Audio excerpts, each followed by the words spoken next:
Welcome back to the Real Talk Trader, and today we have got one of Forex Club members, Steve, on the line with us. Steve, how's it going? How's your day been? Yeah, that's good. I've just been looking at some settings before because obviously with the war going on, I thought I want to have a look at some strategies, and now it's like been even easier than ever to like make new ones in like half the time or even quicker than. So I was just like looking at some settings anyway. Oh, and now I've got you. Now we're going to quiz you because when I first spoke to you, what was it? Last year? It was May last year, yeah. It was around my birthday, so it would have been May last year, so nearly a year in a month or so, yeah. And I think one of the first messages you sent me was, Gemma, are you real? And is this a scam? That's that sounds about right. Yeah, so I am the most skeptical, as you came to learn the hard way, person alive. And I just didn't believe that normal people can actually do this stuff because I just think for normal people, we are just stuck, aren't we, to the rat race and the conventional ways to make, an income. And I just weren't having it, not for a minute. And then what happened? You watched me for, well, it was months. We were talking daily. You would Yeah. ask questions. Yeah, no, I didn't make it easy for you. I was a tough one to crack. So yeah, May, and then I think I joined September, and I got really going in October because I just Uh-huh. thought it seems legit. I've been looking at it for a while, and then I reached out to you because I thought I want to look from afar first before I get Yeah, too you did that. close. And then I thought I'll have a word with her because she seems really sound and genuine. So I do want to actually have a chat with her because then I can get a better feel for, Uh-huh. where's the catch here? There's got to be one. And then we spoke, and then I thought, right, that seemed good, but that itself made me skeptical. So then I thought, right, I need to go away and kind of ruminate on this one. And then, Uh-huh. yeah, about what was that? 6, 7 months later, I thought, right, I can't pick a Yeah. hole in it, so all I can do now is go for it.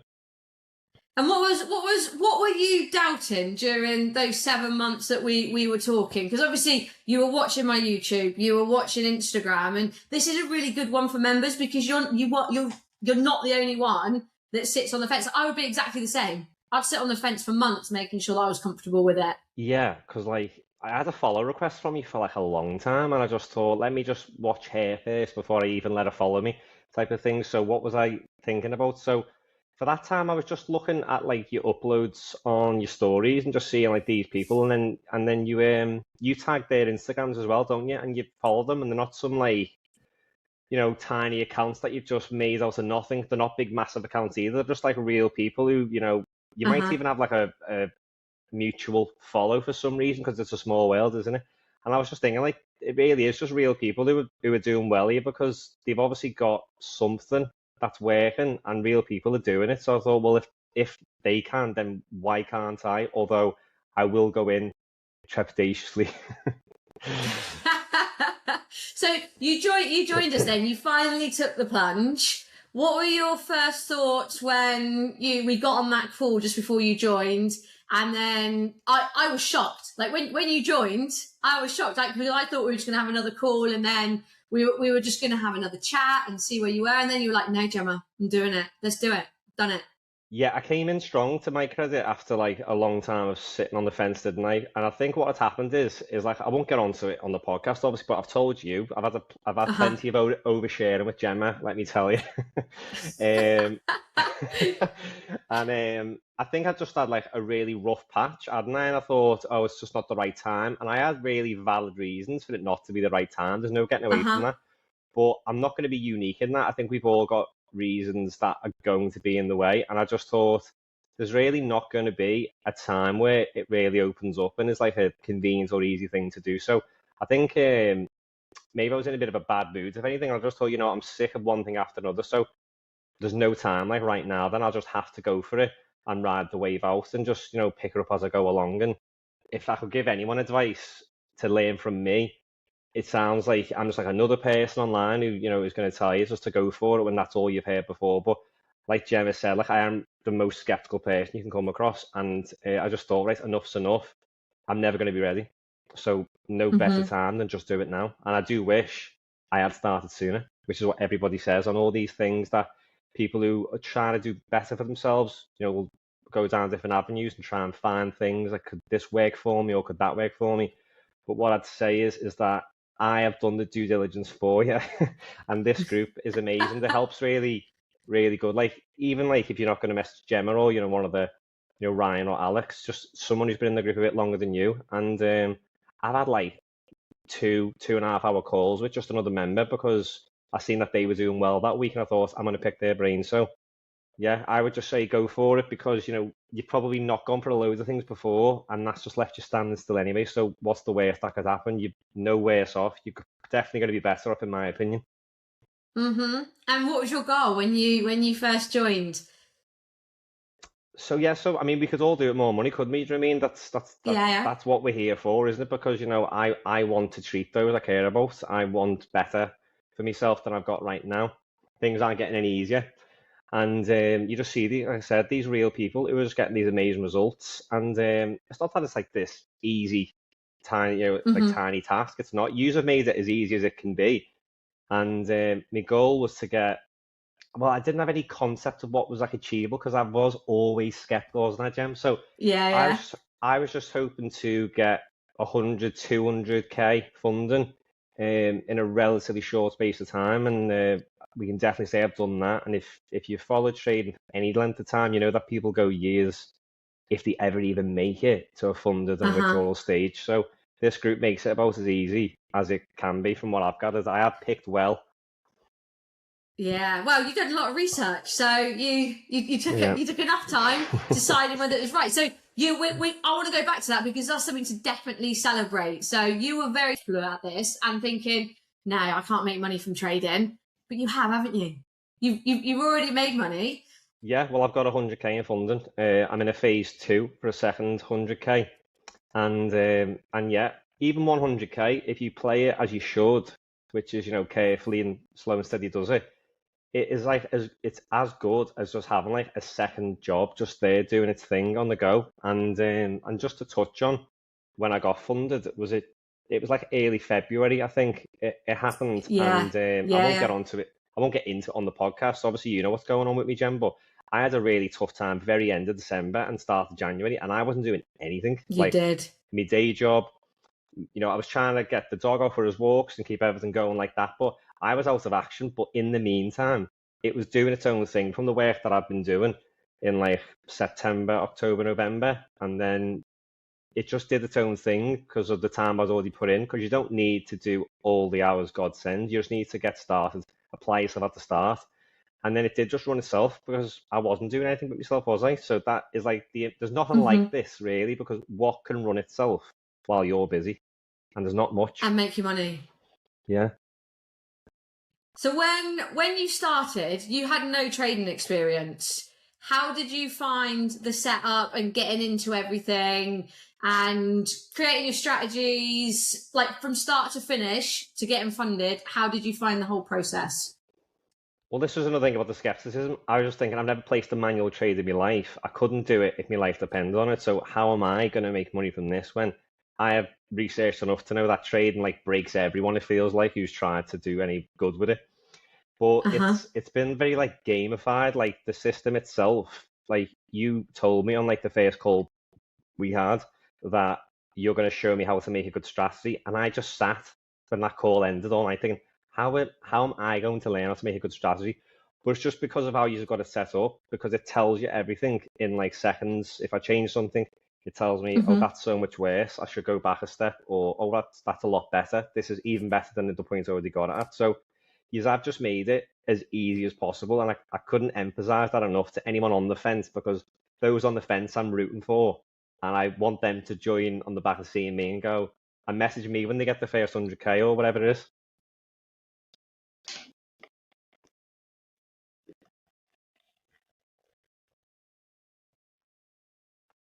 Are you there? Yeah. Oh, I missed that last bit. You didn't get the last one? No, I didn't get the last bit. You said I heard I want people to message me. I want people to message me who saw this video and thought, right, he's about as skeptical as I am, and when they get their funded account, I'd love them to message me and say it was your video that made me take that leap, because they will get there. Yeah, definitely. And I'm going to post your Instagram on screen now so people can reach out to you, because lots of people watch this. So it's important for people to do their research like you did, and you reached out to other members. So what do you enjoy most, apart from it being hands-free, because you did have a tough time. You had a really tough time at the end of the year. We had a good couple of calls, voice notes. We love to voice note. And you did have a tough time, and it all came together, didn't it, in terms of trading at almost, it seemed like the perfect time. Yeah, and that's a good thing. I'll touch on, actually, because for anyone on the fence, what happened to me in like December, January would have been another perfect excuse of this isn't the right time because this big things happens. Because we all have big things happen all the time. Unfortunately, that's just the way life is. So my first thought when like everything was going down around me was, thank God I've got this. So yeah, it did all come together at a perfect time, because it's just working away. Like once you put the time in, it really does kind of run itself. It's not that you never have to touch it. It's just that, you know, on a week to week basis, I was just preoccupied with my life outside of trading and everything else. So yeah, it just is running itself, and that is like just I can't tell anyone like how good that is, because you don't need to baby it. That's the whole point of it. We want it to be as hands free as possible. And for those that have never traded before, like it took me a good you know my story. It took me a good 3.5 years to actually become profitable with trading. But had Next Gen been there at the beginning, like who knows where I would have been. So it's easy. It is. You do have to put in the time, and you put in so much time. As soon as you joined, you were like, Gemma, this is it. I'm doing it. I'm doing it. You put in so much time. The questions you were asking were really good. In the chat were really good. So what are your favorite symbols to trade then? Now you're a trader. You're a funded trader. Let's talk trading. Yeah, so it's US tech, and like I said, just the community, just chat away. You're just on your phone for a second. You check in on the Discord, see what everyone's talking about, and then someone just said that they were trying US tech because gold was going crazy at the time, wasn't it? So obviously everyone's on gold, and you do need to be, because it's just such a good symbol. But someone just put that up, and I thought I'll have a try, because the system's so easy. I'll whack a strategy out, and in no time. And it literally took me, and you don't all take this long, but it took me about 30 minutes. And it's not always that easy. Sometimes, as you know, Jem, some come together easier than others. And I've had people message me, which is funny now, because I used to be that person. And I've had people message me now saying, like, your US tech is doing really well. Like, tell me about it. So I love that one. I am the US tech person. If anyone wins on US tech, I feel like I never miss a post on the Discord. I just jump on it because I just love US tech, and I'll always run it. I try and veer away from it, but I just can't bring myself to. Well, if it works, why change it? And Yeah. where do you see your trading going the rest of this year then? If we were to get on another podcast at the end of the year, where would you want to be? So I've got the 100k. I'm gonna look after that. Like my life depends on it. I'm in a phase 2 for another 100k, and then when that's passed and I get another withdrawal, I'm gonna ask for a 200k challenge so I can be max allocated FTMO. And that's what I'd tell people, actually. If someone's to say, what do you recommend? I would say stack your challenges, because things go up and down. You're gonna have an amazing week one week, next week might be a bit slow. You might have a week that's not so great. So if you stack your challenges and have a couple on the go at once, that's how I would tell someone, without putting themselves into too much trouble. Like, don't put next month's rent on it. You be sensible, obviously, but yeah, put your challenges together so you've got a couple of things on the go. You can diversify a little bit, and I can maybe run something else other than US tech, because I'm just so in love with it. I can go on another symbol on another account. I don't think you're ever going to get away from it. It's just that's your symbol. Like everyone has their symbol, and that's it. So I know you've kind of covered this, but I have to ask this question towards the end of my podcast: is what would you say to somebody then that's thinking of joining, but really sat on the fence like you? If you were speaking to them right now and they said, Steve, should I join, shouldn't I? What would your exact words to them be? I'd say yeah, because you've probably, if they're as skeptical as I am, they've already taken enough time to research it. They've probably looked at other things. They probably haven't tried them. So you're no further along now because the skepticism stopped you so far. So why don't you have a change and have a go with this one? And worst case scenario, worse off. Realistic scenario, you're gonna have a lot more money coming in if you just stick with it and take all the help that's in the group. Mm-hmm. And did you ever think you would be this soon? Like, I just got to jump in and ask that. No, it was weird because you've always imagined what that day will feel like, and then it happens, and you're just like, "Oh right," like, and it feels a bit surreal because you're probably not used to, like, I wasn't ever trying anything, and then when you try, it working out. So it was a Uh-huh. weird feeling, and it's an amazing feeling, and I couldn't recommend the feeling enough. I can't get enough funding. Oh, I'm so proud of you. Like, you should be so proud of where you started and where you are now. But we're going to leave it here because I'm going to get you back on in a few months, and we're going to have maybe a little look at your US tech strategy that you're running and see Yeah. what you look for in a strategy, why you love it so much, and because you have studied these charts inside out during the time you've been with us. You've put in the hours, so it's time for you to share that knowledge, mate. Yeah, I will do, because that's what everyone's going to find who does join, is that it is very addictive at the start. It's just like, it's all you think about, when you do get involved. So yeah, I'll happily share some of the secrets, but I've got to keep some of the US tech to myself because, they're all unique strategies. Yeah, no, I totally get that. But thank you so much for coming on. You've got such a story to share. And I remember that first time we spoke, it was, Gemma, I want to be on your podcast. One day I want to be one of those success stories. I could probably Yeah, like, fish out the message or the voice note, actually, where you say it. totally could. But yes, you should be so proud. And thank you so much. And guys, got a lot coming up. And Steve will be back showing you his strategies. So thank you again for coming on. No, thanks for having me. And good luck, everyone. And I can't wait to see you in the Discord.